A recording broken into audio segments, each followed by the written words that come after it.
Quedan 2 semanas para el domingo 18 de julio, día de las primarias presidenciales. Como es tradición, en Agenda Económica queremos conocer en detalle qué proponen los candidatos, en este caso los 4 de Chile Vamos y los 2 del Pacto Apruebo Dignidad.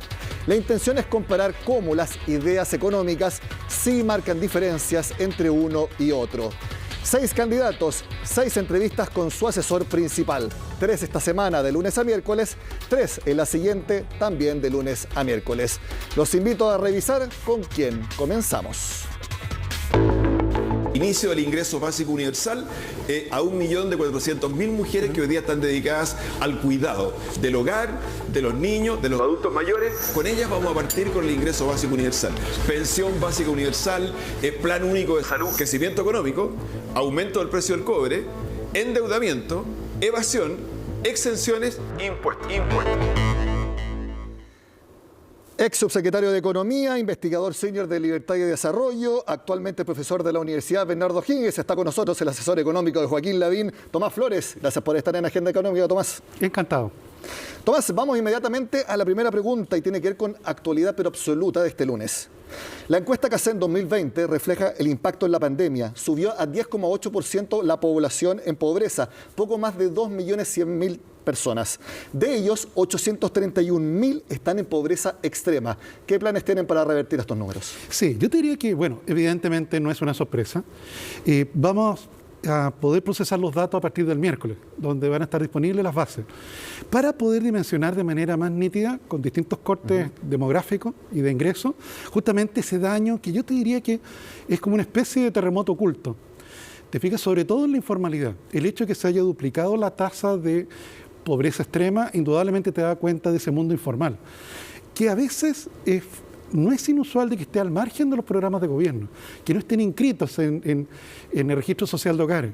De hecho, eso probablemente tiene tras de sí, por ejemplo, las ollas comunes, donde una persona efectivamente revela su necesidad, probablemente yendo a buscar alimento allí, ello no le hace ninguna gracia, preferiría no estar allí, pero está revelando justamente su precariedad.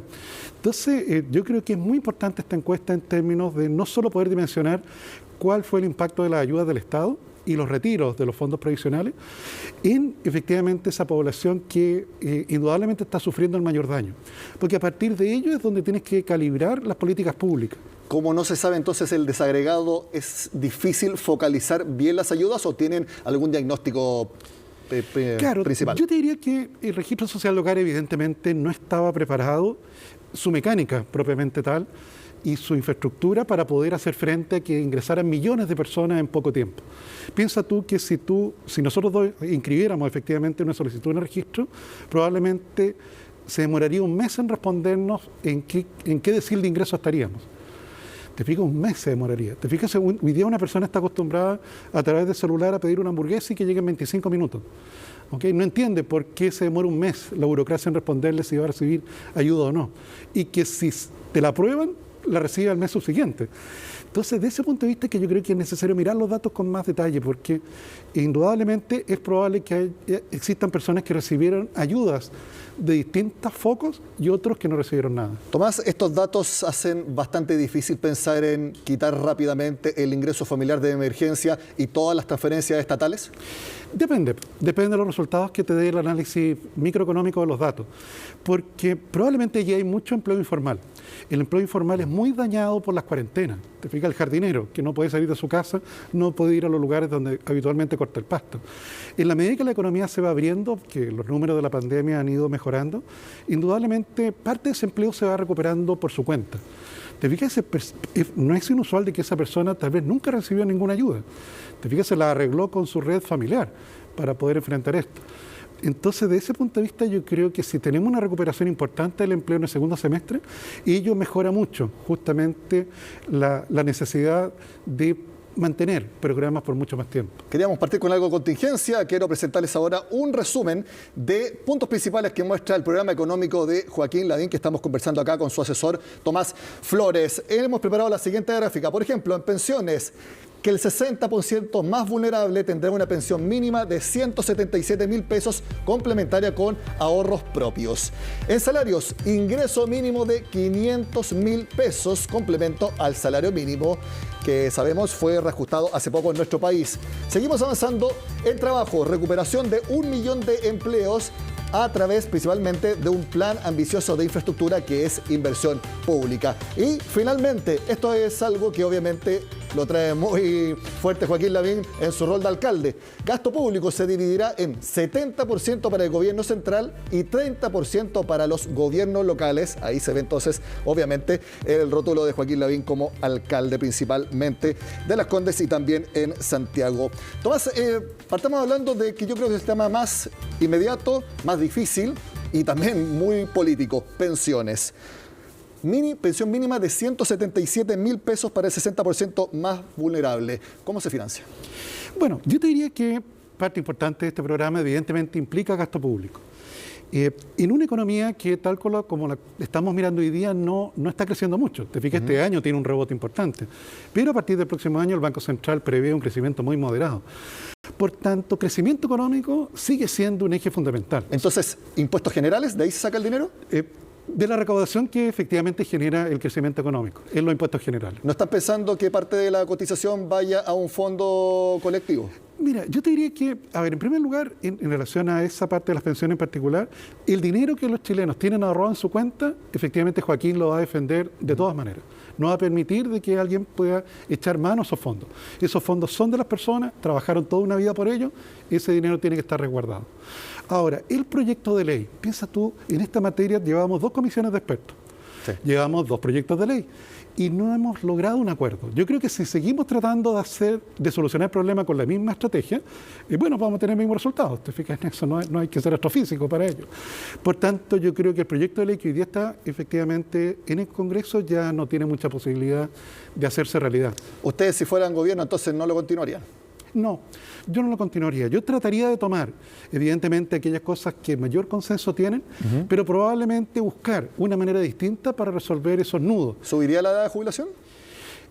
Yo te diría que en la práctica ha ido subiendo. Los hombres se están jubilando a los 72 años, las mujeres a los 62. ¿Te fijas? Entonces, de ese punto de vista es que, perdón, en el caso de los hombres, claro, 67 años.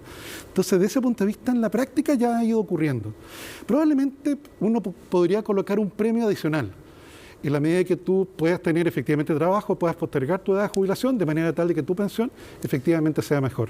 Para que quede claro, en un diseño primordial ahora, esos 177.000 pesos salen de recursos fiscales. Salen de recursos fiscales, salen de ahorro fiscal, mayor eficiencia al gasto público. Te fijas, muy relevante ello. Yo siempre cuento la anécdota de los 4 pendones. Te fijas, en una oportunidad me tocó ir a una feria en el extranjero, me encontré con 4 stands del gobierno de Chile, 4 pendones distintos, el de ProChile, el de Cernatur, el de Invest Chile y el de Imagen País. Los 4 eran del gobierno de Chile, los 4 con lemas distintos, con colores distintos, menos mal que tenían la bandera chilena cada uno de ellos.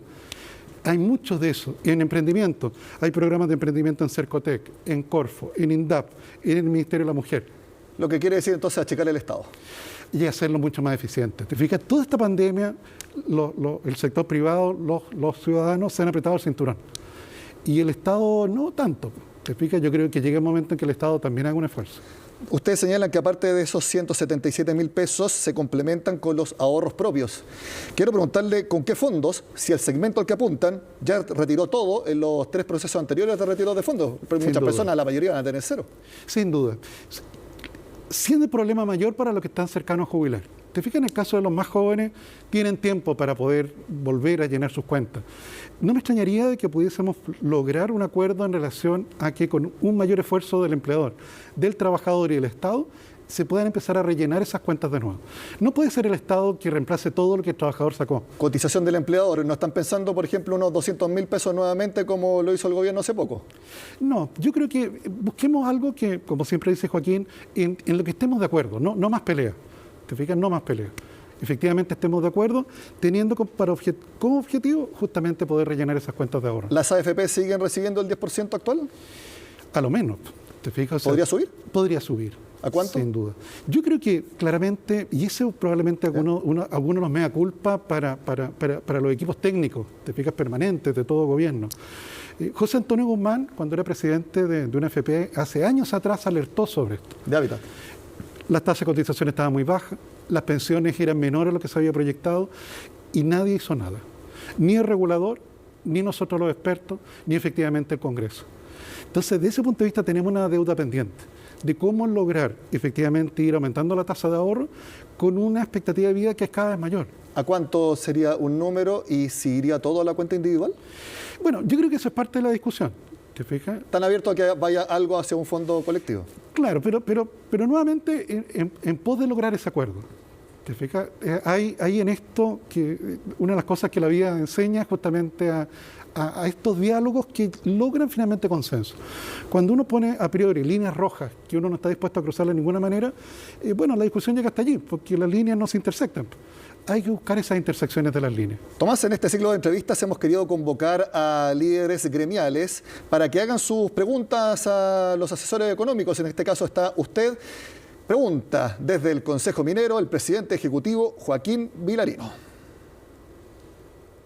Me gustaría saber qué medidas concretas contempla el programa de su candidato para fomentar el desarrollo sustentable de industrias o sectores como el minero, para que de esta manera contribuyan de mejor manera o en mejor medida al crecimiento económico, al desarrollo social y al cuidado del medio ambiente. Sin duda, es fundamental. Bueno, lo primero yo te diría es tratar de hacer frente con mayor decisión al realismo mágico. Realismo mágico es cuando uno aprieta varias veces el botón del ascensor creyendo que el ascensor va a llegar más rápido. Realismo mágico es creer que uno puede ponerle un impuesto de 82% a la minería y que todo va a seguir igual. Eso es realismo mágico. Y eso hay que enfrentarlo con decisión. Te fijas, indudablemente hoy día tenemos sobre la gran minería una amenaza. Un impuesto de 82% deja fuera de combate el 25% de la producción chilena. ¿Usted no haría ningún royalty minero o solamente no el que está ahora? Mira, yo participé en la modificación del año 2010, donde miramos a los competidores. ¿Te fijas? Y efectivamente, de hecho, hoy día la tasa de impuestos no es baja en Chile. Te fijas, estamos dentro del grupo de impuestos que más cobra. Australia cobra un poco más que nosotros. Pero el rango efectivamente está más limitado. ¿Okay? En términos de poderlo subir algo más. Pero evidentemente es algo que uno puede analizar, pero analizarlo sin caer en el realismo mágico que cree que uno puede poner un impuesto del 82% y que toda la vida va a seguir igual. Tomás, hablemos también de impuestos. Ustedes señalan que para financiar el programa lo dejan en el último lugar dentro de las posibilidades. Entonces, si de ustedes dependiera, ¿no habría alza de impuestos ni a las empresas ni a las personas? Si logramos efectivamente estabilizar la deuda pública, lograr la convergencia de gasto fiscal y cumplir con el programa sin con ello subir los impuestos, efectivamente habríamos cumplido con la programación original. Te fijas que lo único que uno tiene certeza en relación a ella es que no se va a cumplir. Por eso es que uno tiene que tener esa flexibilidad. Pero efectivamente, tal como lo expresó Joaquín, eso está en último lugar. Hemos tenido reformas tributarias año por medio. ¿Te fijas? O sea, para nosotros, entrar el día 11 de marzo con otro proyecto de ley que le mete la mano en el bolsillo de los contribuyentes sin haber hecho todos los otros esfuerzos, efectivamente creemos que no se justifica. Tomás, actualmente tenemos un sistema tributario semi-integrado. ¿Usted avanzaría en, nuevamente, una integración total o ir a una desintegración? O opción C, dejarlo como está. Bueno, una desintegración significaría un alza de impuestos sustancial. ¿Te fijas? Porque evidentemente uno empezaría a pagar doble impuesto sobre la misma renta que fue generada en la compañía. Es importante en ello ver los efectos sobre inversión. ¿Te fijas? En el caso de desintegrarlo, evidentemente el efecto sobre inversión sería muy negativo. ¿Okay? Pero te insisto, hace 10 años atrás la tasa de impuesto a las empresas era 17%. Hoy día es 27%. Hoy día ya nos fuimos al otro lado. Estamos por arriba del promedio de la OECD.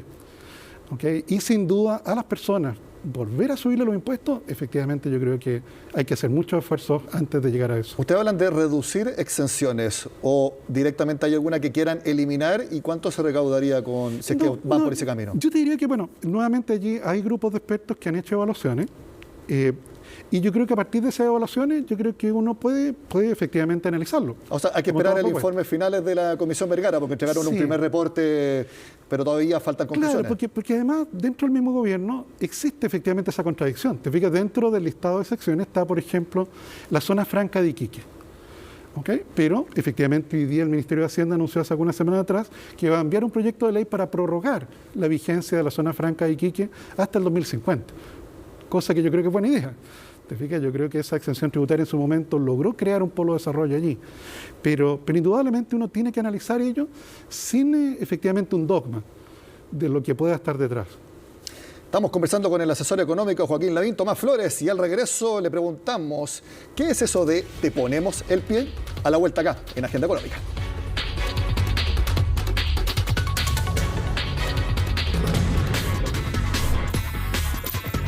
De Joaquín Lavín. El Estado dará garantía entre 10 y 15% al banco para disminuir el pago inicial con foco en familias con hijos o menores de 35 años. Chile es uno de los países donde acceder a la vivienda es severamente no alcanzable. No lo dice cualquiera, los datos corresponden a un estudio realizado por la Cámara Chilena de la Construcción. De acuerdo a las cifras de Techo Chile, la cantidad de familias viviendo en un campamento se incrementó un 75% comparado con 2019 y estos aumentaron a 969, la cifra más alta desde el año 96. Aquí se le va a dar apoyo a la gente que no tiene normalmente acceso a crédito. Por eso, una de las propuestas del candidato presidencial de la UDI, Joaquín Lavín, es, como lo denomina su programa, la revolución propietaria. ¿Cómo funciona? El Estado le entregaría a familias con hijos o personas menores de 35 años una garantía de 10 a 15% en su crédito hipotecario. De esta manera, el pie se vería reducido. Esa diferencia de 10-15%, digamos, del pie, va a ser garantizada por el Estado, pero va a entrar en la deuda que va a tener la persona que está pidiendo el crédito hipotecario. El punto, dicen los expertos, es que una medida como esta no implica necesariamente una baja en los costos del pie de una vivienda, sino que amplía su acceso. Algo así como el crédito con aval del Estado para financiar estudios superiores. O sea que los jóvenes van a votar por Lavín porque le podría dar esta garantía el Estado si fuera presidente. Creo que ha hecho propuestas que son mucho mejores que eso. El alza en los precios de las viviendas se explica porque hay poca oferta para mucha demanda, no porque exista una burbuja inmobiliaria. Por lo mismo, el impacto de una medida como esta sería mínimo, dado que los beneficiados son muy acotados. Por más que hay precios que han aumentado costos de construcción, la velocidad en que se va poblando la oferta de casas y departamentos no alcanza a construir lo que podría ser una burbuja. Actualmente las tasas de los créditos hipotecarios se mantienen en sus niveles más bajos. Si la propuesta del candidato comenzara a regir, podría haber una disminución en las tasas, puesto que los riesgos que perciben los bancos en sus clientes serían menores. La gente que gana menos o que tiene menos pie es más riesgosa para el banco. Una garantía estatal viene a impactar fuertemente en esa variable del riesgo, en la ecuación que tienen los bancos para evaluar y dar más o menores tasas o dar más o menor acceso. La solución a la crisis de la vivienda es una de las grandes disyuntivas que tendrán los candidatos. Joaquín Lavín, por su parte, habla de aportar directamente en el pie para la compra de una vivienda. Tomás, cuando yo vi esa propuesta de una garantía estatal, pensé que el impacto era mucho más en la tasa que se le podía ofrecer a la persona, ya que el riesgo disminuye. ¿Por qué tanto en el pie? Porque eso se ha ido convirtiendo en la barrera a la entrada. ¿Ya? Te fijas, o sea, tenemos un mercado inmobiliario que efectivamente se ha desarrollado bastante, te ofrece plazos más largos, las tasas de interés de crédito hipotecario no son tan altas, pero ha cambiado con respecto a lo que veíamos hace un poco más de una década y media, en que no te pedían un pie. Te fijo, hoy día la normativa te exige ese pie y con lo que han subido las propiedades, y hay otros problemas asociados a la oferta. ¿Te fijas? Eso hace que para una familia joven se le haga muy difícil. Pero la garantía estatal disminuye el riesgo y a la vez menos riesgo, el banco exige menos pie. ¿Esa es la ecuación? Puede, en la medida que esto yo te diría que es más parecido al FOGAPE. ¿Te fijas? O sea, indudablemente el banco hace la evaluación del cliente. ¿te fijas? Para créditos como estos. Sin duda también tiene un activo que queda en garantía, que es la vivienda. Pero al tú colocar efectivamente esta garantía estatal, eso te permite que probablemente ya la banca ve con otros ojos ese nicho de mercado. ¿Te fijas? Ya no de viviendas tan caras y de personas que tienen ingresos más altos, sino que efectivamente personas de ingreso medio, personas que son profesionales jóvenes o personas que están entrando al mercado del trabajo hace poco tiempo. De ese punto de vista yo te diría que te permite mejor acceso a poder tener la posibilidad de poder adquirir una vivienda. Tomás, hablemos de otro crédito, el crédito con aval del Estado. ¿Ustedes no lo quieren condonar? Mira, se ha producido un debate al respecto, ¿eh? ¿Te fijas? Porque también uno podría ver, a mí me tocó en su momento reducir la tasa de interés. Te fijas, yo en su momento estudié en esa época que se llamaba crédito fiscal, ¿no? Con tasa de interés de 2%, si no recuerdo mal. Después el CAE tuvo tasa de interés mucho más alta. Te fijas, se lograron reducir durante el primer gobierno del presidente Piñera. Pero hay un stock de deuda relevante allí. Te fijas, parte de ello las personas lo pueden pagar, porque su ingreso se multiplicó por 4, gracias a los estudios superiores. Y por eso yo creo que es un problema complejo, a lo cual una condonación total o ninguna condonación, evidentemente son extremos, entre los cuales podemos buscar algo intermedio. Sí, y algo que quieren ustedes ofrecer es que en vez de que lo pague, el que no pueda, trabaje para el Estado. ¿Cómo funcionaría ese mecanismo y quién decidiría dónde trabaja la persona? Sí. Y si sería opcional, la persona podría decir, a ver, puedo elegir entre pagarlo o trabajar para el Estado. Sin duda. Sí, es opcional. Es opcional, sin duda. No, porque tú tienes la experiencia de lo que en su momento eran las becas Presidente de la República, sí, en las cuales efectivamente te pagaban todos los estudios afuera, te daban un monto de dinero para vivir, y a la vuelta a Chile tenías que, en ese momento, trabajar el doble de tiempo que habías estado afuera, haciendo clases en la universidad o trabajando en algún servicio público o en un gobierno local. La idea es decir, mira, Chile te posibilitó obtener tu magíster o doctorado, bueno, devuélvele la mano a Chile. Cambiemos de tema y hablemos de trabajo, porque ustedes quieren recuperar el 1.000.000 de empleos que todavía falta recuperar de la pandemia y hablan de un gran plan de infraestructura. Bueno, ya está eso, ya está este gran plan de infraestructura y los expertos dicen que es otro tipo de trabajo el que falta por recuperar, no el que se hace a través de inversión pública. Pero no es inversión pública. La propuesta nuestra lo que busca es ampliar el rango en el cual la industria de concesiones se desarrolla. Te fijas, habitualmente hemos visto la industria de concesiones en autopistas, en construcción de hospitales, aeropuertos. Sin embargo, creemos que hay otros espacios en donde efectivamente ese sector puede florecer. Ciclovías, por ejemplo. Te fijas, la construcción en el Santiago Metropolitano de una red completa de ciclovías. Pero el mismo trabajador, es una autopista para bicicletas. Claro, pero hoy día no lo tienes. Te fijas, requiere de coordinación entre municipios que no se produce. Pero el mismo tipo de trabajo, simplemente más. Simplemente más.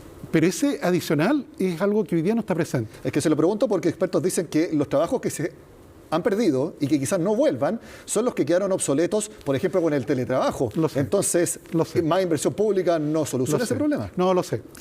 Quiero darte otro ejemplo de inversión de concesión y luego volver a eso. Por ejemplo, los cables aéreos de energía, de teléfono y otros que están en desuso. Perfectamente se podría construir una especie como de mini autopista que recorre las principales ciudades de Chile, soterrando todos los cables. Hoy día, si tú le pides eso a la compañía eléctrica, no puede, efectivamente, o sea, podría hacerlo, pero el costo y la tarifa sería sustancial. Pero si lo reparto entre todos, el uso de esos ductos, podría yo crear ahí una especie de, nuevamente, una gran carretera subterránea, efectivamente, de todos esos servicios. Ahora, lo sé, antes de la pandemia ya teníamos un problema con la digitalización. Tiendas sin cajeros, tiendas sin vendedores. ¿Te fijas? Entonces, eso, claro, Sense tiene un programa para ello, pero claramente es necesario escalarlo a una magnitud superior. ¿Es necesario también sincerar de que es muy difícil recuperar los empleos que se perdieron? Los mismos empleos va a ser difícil. ¿Te fijas? O sea, la persona que quizás era cajero, que no va a encontrar trabajo de cajero de nuevo. Pero necesita allí, yo te diría, también de la interacción entre los distintos servicios públicos. Es lo que yo denomino la travesía del desempleado. Te fijas, un desempleado, una persona que el día viernes le comunica que está despedido y tiene que ir a hacer el trámite en el seguro de cesantía. Recuérdate que hace un tiempo atrás tenía que ir presencial a hacer el trámite. Después tiene que efectivamente postular justamente en los portales de empleo y a las oficinas municipales. En cada uno de ellos le hacen rellenar un formulario ligeramente parecido. Te fijas, tú dices, ¿y por qué no lleno solo un formulario? Y eso sirve para todos. es necesario interconectar todos esos puntos en los cuales el viaje del desempleado efectivamente se desarrolla. También proponen un subsidio para volver al trabajo. Le pregunto por qué resultaría si esos subsidios actualmente no están siendo tomados por las empresas. Hoy día, de hecho, existen aproximadamente 5 subsidios a la contratación, en donde claramente es necesario reordenarlo. Yo sé que en el fragor del combate contra la pandemia se montaron programas unos sobre otros, ¿te fijas? Pero hoy día justamente tenemos, si no recuerdo mal, 5 subsidios distintos. Probablemente es necesario eficientar todo ese programa, para que no ocurra lo que tú señalas, de que el empleador que iba a contratar a un trabajador de todas maneras, ocupe el subsidio dado que está disponible. ¿Te fijas? Lo que uno debe procurar es que el que esté indeciso entre contratar un trabajador más o no, debido al subsidio lo haga. ¿Okay? Y eso efectivamente es la microadministración justamente del programa de incentivos. Bueno, muy importante aparte de encontrar trabajo es mejorar los salarios. También el programa de Joaquín Lavín tiene distintas iniciativas, se las pasamos a revisar en otra gráfica que hemos preparado y aquí va a ir comentando Tomás Flores. Ingreso mínimo, lo veíamos, 500.000 pesos, complemento al salario mínimo, lo repetimos porque también es una idea importante que propone el candidato. Ingreso básico universal, reconocer a mujeres que se encargan del cuidado del hogar, de menores y de adultos mayores. Y creo que está vinculado a eso, 100.000 pesos al mes. Asociado al aumento del precio del cobre. Si el cobre sube, entonces este ingreso es de 100.000 pesos también sube. Esto es entonces para las personas que están, de mujeres, a cargo del cuidado del hogar. Y esto me llamó mucho la atención. Apoyo para embarazadas. Menores de 30 años recibirán un apoyo del Estado de 300.000 pesos al mes, desde el 5º mes del embarazo hasta que el hijo o hija cumpla un año. Esos son 17 meses. Son, en total, multiplicado por 300.000, son 5.100.000 pesos. ¿Cómo se financia? Bueno, las fuentes de financiamiento es las que habíamos comentado. Las mismas. Las mismas. Pero el programa tiene impacto sustancial. ¿Te fijas? Porque lo que tú presentaste acá, la número 2 y número 4, forma parte de lo que se denomina la economía del cuidado. ¿Te fijas? Hemos ido cambiando paulatinamente la demografía, la esperanza de vida. Tenemos muchas mujeres que se hacen cargo de sus papás o de los abuelos, de personas que están inválidas, de niños menores. ¿Te fijas? Y lo hacen con mucha dificultad. ¿Te fijas? Con mucha dificultad para obtener trabajos parciales, para lograr de alguna manera que alguien las pueda reemplazar durante algunas horas. Creemos que eso necesita un apoyo. Te fijas, en el caso de las Senadis, hoy día existe un apoyo para personas que se hacen cargo de personas discapacitadas. Creemos que esta economía del cuidado tiene que aumentar. En el caso de la propuesta número 4, hay una gran cantidad de mujeres que no son trabajadoras, por tanto quedan embarazadas y no tienen ninguna protección. ¿Te fijas? No tenían un contrato de trabajo.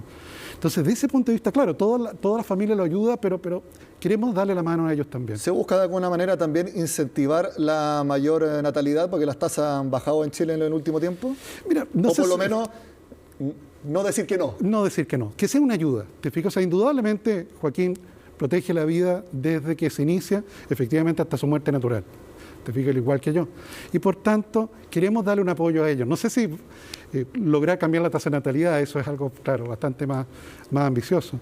Pero a lo menos que esas mujeres efectivamente no estén solas, como están hoy día. Tomás, tenemos otra pregunta. Vimos en el primer bloque a un líder empresarial. Ahora es un economista el que hace una pregunta abierta a los candidatos. Estas no son dirigidas. El que pregunta en esta ocasión es Sergio Lehmann, economista jefe del BCI.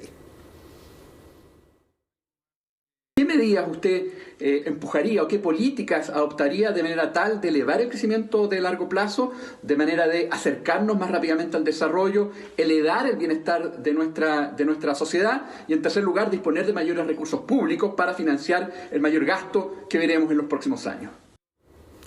No, sin duda. Yo te diría que, claro, la inversión es la palanca del crecimiento, la productividad es la palanca del crecimiento. No hemos hablado mucho como sociedad de estos temas en los últimos meses. Crecimiento, productividad, más empleo. Ello efectivamente te ayuda en la medida que, por ejemplo, en el caso de la inversión, puedas hacer más fácil desarrollar un proyecto. ¿Qué propondrían ustedes si fueran gobierno? Por ejemplo, te cuento, en el caso de la construcción del Hospital El Salvador, se encontraron vestigios arqueológicos. La obra se detuvo casi 4 años. ¿Te fijas? No te quiero decir que la arqueología no importe nada. No te quiero decir de que efectivamente eso no tiene valor. Todo eso tiene valor. Pero hoy día en una obra, si tú te encuentras con vestigios arqueológicos, entra en un limbo en que el tiempo y el espacio dejan de existir. ¿Te fijas? Esa comisión tiene que tener más recursos, esa comisión tiene que tener efectivamente la capacidad para poder proteger esos vestigios arqueológicos, poderlos llevar a un museo donde sean exhibidos, pero haciendo ver de que hay un costo de oportunidad de suspender la construcción de un hospital durante 4 años. Y mejorar la productividad, muchos hablan de que eso pasa por mayor capacitación, en definitiva que los chilenos todos sepamos trabajar mejor en el mismo tiempo, en menos. Sin duda, porque claro, la estadística nos muestra como que trabajamos mucho. En realidad probablemente pasamos muchas horas en la oficina, no sé si todas ellas trabajando. ¿Okay? Entonces sí, indudablemente también está un poco la costumbre de que si te vas muy temprano te empiezan a mirar un poco feo. ¿Te fijas? Siendo que probablemente en una empresa anglosajona, si te quedas muy tarde, te empiezan a mirar un poco feo. Claro, esas son cosas que con los gremios podemos avanzar en términos de ir cambiando paulatinamente esa cultura en relación a la productividad. Tomás, tengo mis últimas preguntas. ¿Cuál es la proyección de crecimiento del PIB que necesitan en un eventual gobierno para poder financiarlo? Sí, la programación fiscal la hicimos con 3% de crecimiento tendencial promedio en el periodo. No es fácil llegar a ese número. Te fijo, hoy día la proyección del Banco Central está por debajo de Y ya ello. para el próximo año está más o menos en 3%. No, claro, entonces por eso es que lograr 3% yo te diría que es el desde. A lo menos 3% promedio anual. ¿Con qué precio promedio del cobre? Mira, los expertos en cobre nos dicen que eso efectivamente le va a dar una mano a Chile. ¿Te fijas? Bueno, y también a Perú, en términos de la escasez relativa ante una demanda que se está multiplicando cada ciertos años. Y por tanto yo creo que precios de cobre entre $3,5 y $4 efectivamente son probables para los siguientes 4 años.